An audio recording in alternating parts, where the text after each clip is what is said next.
Well, many of you who left your homes or hotels for a safe place to wait for Charley found yourselves in one of 10 American Red Cross shelters opened in Horry County. In all, 2,076 people stayed at the shelters, and American Red Cross officials say they served 3,096 meals.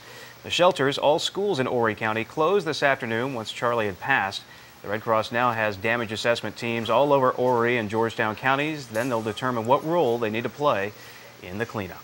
And as the shelters closed, people, of course, started heading back to the beach to continue their vacations or survey the damage to their homes. WPD's Mandy Mitchell is live on Highway 501 right now, where traffic has pretty much returned to normal. Hey, Mandy. Well, Jim and Allyson, as we've been saying the whole show, what a difference a couple hours makes. Just a couple of hours ago, this road 501 was deserted, nobody on it. And now if you look here, and of course, as I guess, nobody would be driving by as I said this, but they are going to be in a minute. And as I've seen over the last half hour, it seems that there's a lot of tourists, a lot of out-of-state license plates, a lot of campers, and it seems like a lot of the locals stayed inside their own homes to ride out the storm. Lifelong Myrtle Beach resident Gary Autry decided not to evacuate. He watched Charley from his carport, where he saw a 75-year-old water oak tree land on his house. Been through more than one of them, and some of them been bad, some of them ain't been real bad, but me and a couple of friends of mine were standing there on the porch, and we just got a gust of a straight line wind, and all of a sudden, she just laid over. David Briggs returned to his apartment today and did not find any damage. He took Governor Sanford's mandatory evacuation very seriously and left town with his wife and 7-month-old son, Donovan. You get a son, and you got to take care of him, so do the safe thing, go home instead of going on the beach going surfing.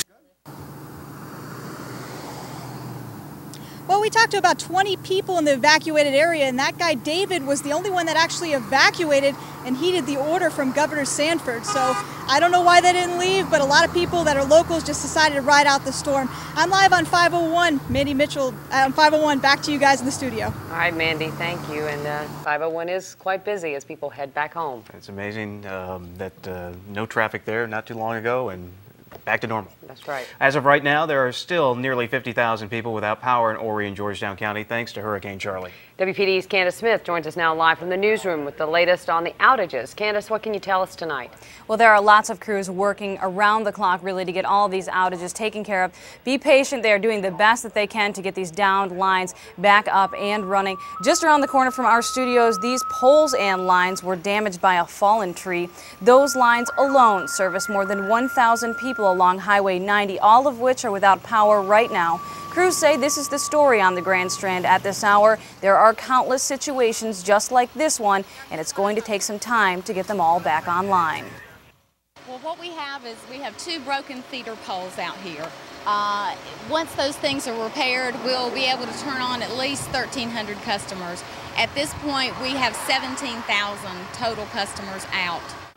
Now here's the most current power outage information that we have for you. Santee Cooper has 25,000 without power, mostly in Horry County, but some also in Georgetown County. Horry Electric, now this is very different than what Penelope just said in her comment to us. It is now down to 5,500 out of power. There may be other sporadic outages as well in the PD.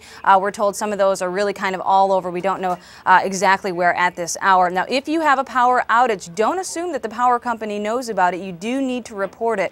Santee Cooper's number is 1-888-769-7688. For Horry Electric, customers can call 369-2212. And in the PD, SCE and G customers need to call 1-888-333-4465. You can also get these numbers on our website, wpde.com.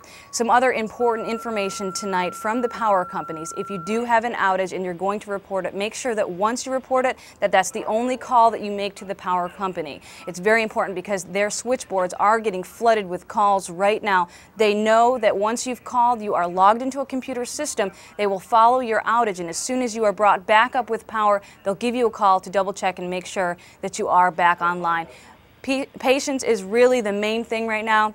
The crews are out there working just as hard as they can to get all these outages back up and running. That's the very latest from the newsroom. Jim and Allyson, let's go back to you. Candace Smith, thank you very much. Well, what we experienced today pales in comparison to what happened in Florida, where Charley will not soon be forgotten. Left in his wake, billions of dollars in damage and a death toll that might not fully be known for days. Here's ABC's Nick Smith with the latest. Hurricane Charley tore through southwest Florida and devastated areas along the coastline, causing widespread destruction in Polk County and Hardee County, ripping the roof off of this elementary school. This view from the sky only hints at the destruction below. The governor took a tour to witness it firsthand. You can't plan for the unforeseen. God doesn't follow the linear directions of computer models. And these are powerful storms that don't behave in any kind of way that you can say with certainty where they're going to go. The damage also reached parts of Charlotte County and this mobile park home in Punta Gorda. This is what's left of Richard Hawkins' home. He and his parents were riding out the storm inside their trailer when winds ripped it from the foundation, blew it 50 yards down the street, killing his parents. His father was found near his wheelchair in the middle of this debris. What it did is just disintegrated it. My mother and dad were laying under part of the roof. An EMS official tells ABC News that there could be as many as 8 people dead from this mobile park. EMS officials returned this afternoon for a door-to-door search. Fire department. And cadaver dogs are also going through neighborhoods just like this one, searching for missing people. There are fears that the death toll will rise. The emergency worker who actually found the bodies in the trailer behind me was too upset to go on camera, still reeling from the fact that he'd lost his own home. But one member of this community tells ABC News that as bad as things look, we'll still get through this. In Punta Gorda, Nick Smith for ABC News. It'll take a long time to get through that devastation, though. Amazing, and as we've repeated throughout the afternoon, President Bush declared the entire state a disaster area, $15 billion worth of damage in Florida. The worst of Charley has passed us by, so the question, are we in the clear? Chief Meteorologist Ed Piotrowski is up next after the break to let us know as we look live at a beautiful Atlantic Ocean this evening.